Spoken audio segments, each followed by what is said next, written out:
All right, guys, welcome to the ThinkTank podcast. I've got myself here, Caitlin Peasy. We got Evan Warner, Grant Cole, and Michael Zambito. Yo. And it's going to be a weekly podcast where we just throw out some ideas and talk about what we think about them. Okay. So this week, our topic is going to be inclusion. A fun one. Yeah. Okay, so Evan, go ahead and tell us about this newspaper article you found.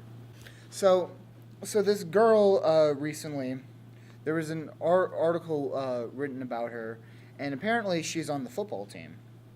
And the first game that she ever played, they made a pass to her, and she caught it. And they wrote an article about her, and people. That's not right. That's not right. She was a quarterback. No. What was described to me, and I think I remember. Wait, I didn't remember. The girl was the quarterback. Okay, she so threw a touchdown pass. Okay, in the article, so they described her with they use objectives like, oh, it's a girl quarterback, and put emphasis on that, and that's what everyone's upset about. Because a lot of people have been saying it shouldn't matter that she's a girl. It should matter that it's a quarterback that threw What a touchdown matters pass. though is that it's a girl in a predominantly male sport. Exactly. That's what I want to know is where was this article? Like, where did we get the article? Because if it was written from a feminist source, then they're just promoting feminism by saying, yeah, we have girls out here doing these. But the thing it is that even in feminist literature, there's a set of philosophical ideas that some feminists have that it's more about integration than it is about the focus on gender. Yeah. Okay. The thing with also again is there's a fine line with feminism on to where they're either supporting equality or they unintentionally or intentionally support superiority of females over males. Yeah. And so I can see where that would become an issue. And I think a lot of this focus on titles and whatnot is a bit ridiculous. And I would say, in most sense of the case, it really doesn't matter whether it's male or female. But in this case, since I would be able to say about 99% of all football players are males, that is okay. Right. I Yeah. think in this case, the reason they had to specify that it is a girl is because if you want to break the stereotypes of only boys play sports, only boys play football, you need to point out the cases where girls are doing these things until it becomes normal, where people see that it's a girl and it's the exact same reaction they'd have if it was a boy quarterback. You know what I mean? That's when they will truly be equal. So I feel like that's why it was important in this case that they do point out that it's a girl. I absolutely agree with that too. Because if you think about it, if I was like, "Yo, quarterback just threw a touchdown pass," would you not assume that it's a male just because how many girls? Well, yeah, but you see that's the thing.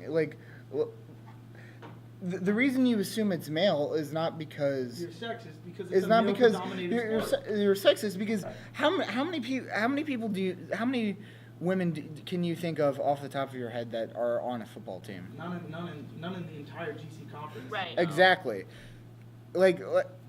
I mean, focusing on it, I kind of get why, but there is a point that people need to say, okay, this needs to kind of calm down, because the only way that we're ever going to solve these issues, I think personally, is through integration, meaning that we don't need to focus on the gender of the person in the first place.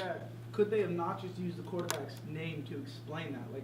Giving the name. Right. Then all right, then yeah, I can figure that out for myself. There could be quarterback Casey something, Yeah. I know. Well, there could be name as I'd say, it whatever. could be Taylor or something. Then you wouldn't be able to tell. But if it's Jessica, that's not the guy. Obviously, Probably. right? Yeah. Probably. Not to And I insult feel any males out there named Yes.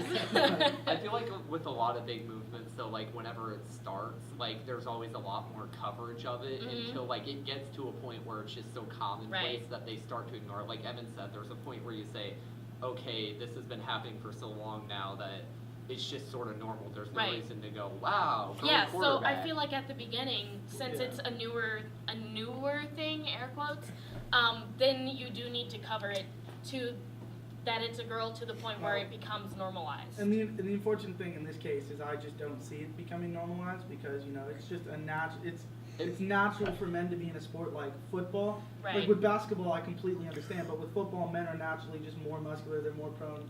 You know, not as a lot of females are Right. going to be, you know, attracted to playing. Well, the only way I see that kind of normalization is if a woman was able to get onto a pro football team, Right. or sports team in general that is male dominated, male like dominated. like baseball. Like baseball? Yeah, That's what I well, was saying. and that's They separate women's and men's basketball even in the professional. Yeah. well, yeah, I don't know very much about basketball, so that's They kind of separate it. yeah. Well, and one of the big problems with like male and females playing together on sports teams is that male players will generally have an advantage over female players just because Sheer evolution. males have higher muscle mass. Like Right. it's just that's the way Higher things testosterone. are. Right.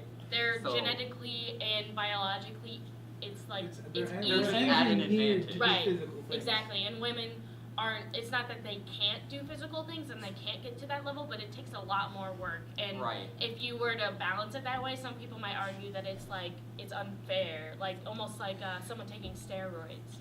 Right. You know what I mean? So here's an interesting hypothetical for you guys. What do you think is if there is going to be a first woman in a major sports league, right?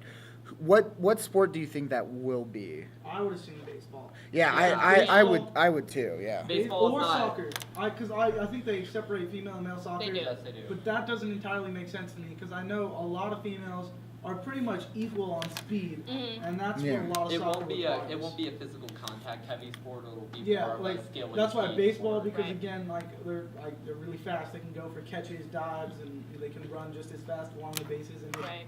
balls relatively just as hard. Mhm. Yeah. So So that would be a good sport for that. yeah, but I wouldn't see it happening again like Grant said in contact sports like hockey or football. Right. Well, actually, I don't know how much you guys know about hockey, Not a whole but lot. like, Yeah. but I think that there was a case about like 10, 20 years ago where there was this like Canadian woman or someone from up north, and she was really really really good, and she was actually drafted by a pro team, but what happened is basically the commissioner of the hockey league was like, yeah, this can't go down. So she was kicked out of the pro hockey league. Wow. Yeah.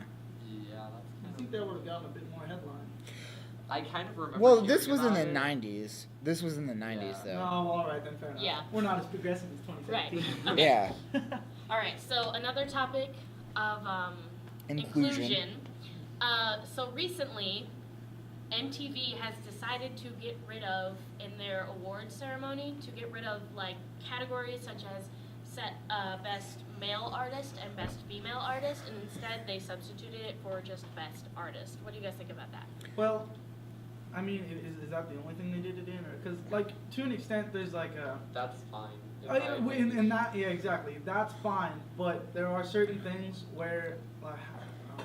Well, because they also. Well, I don't know. For MTV, that's music and whatnot. So I would Yes. say that's more fair than not. But like, you can't really do that with actors. Oh, I guess you could, and it's a lot more competition that you're Mhm. opening up, and because two people. Yeah, just it makes does sense. encourage competition.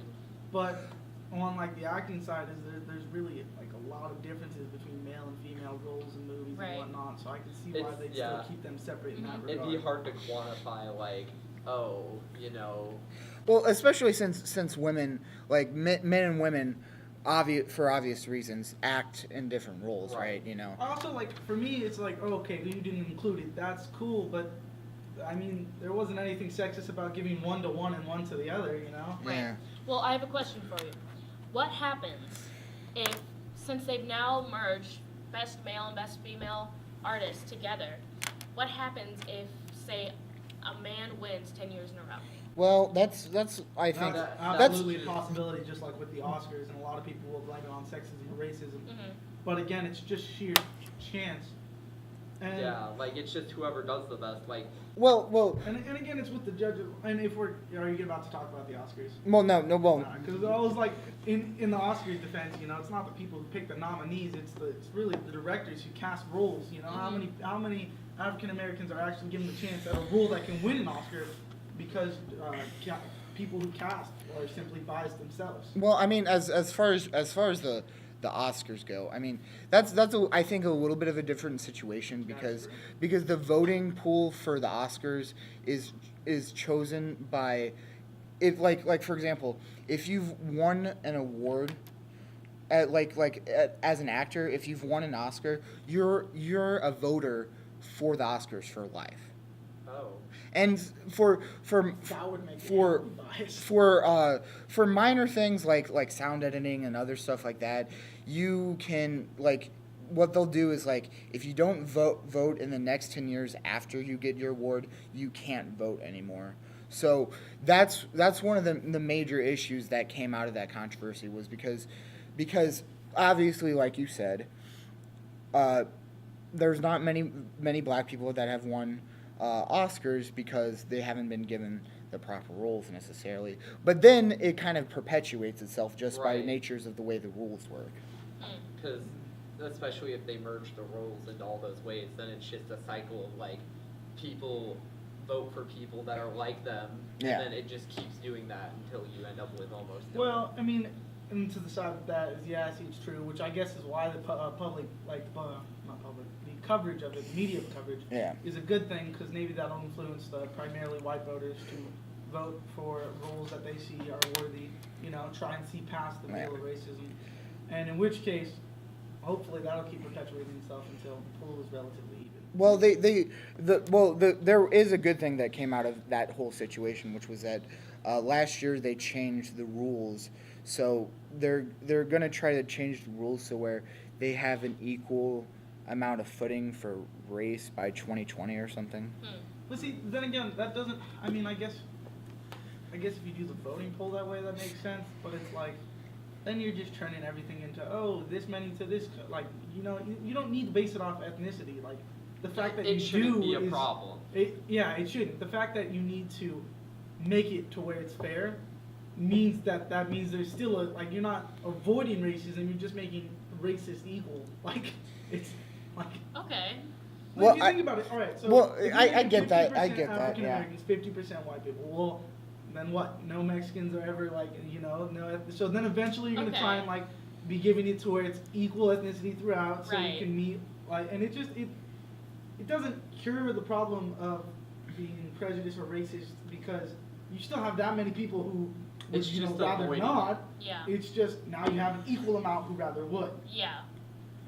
Which going back to the MTV Awards thing, that since we got on the Oscars for a minute, I like the idea of the fusing of the male and female categories, but I honestly am not sure how successful that will be, because like you said, there's always the possibility that a man or a woman would win in that category for multiple years, and I'm not sure how practical it is.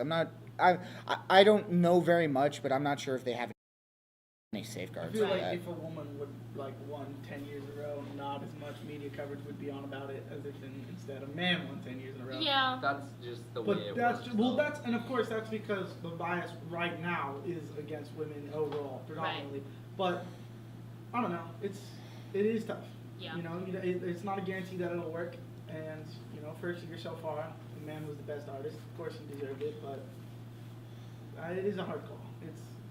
It'll take years to see whether it was the right call. Yeah. All right. Well, sounds like we had a productive time. Thanks for listening to our ThinkTank podcast, and hope to see you again next week. Thanks.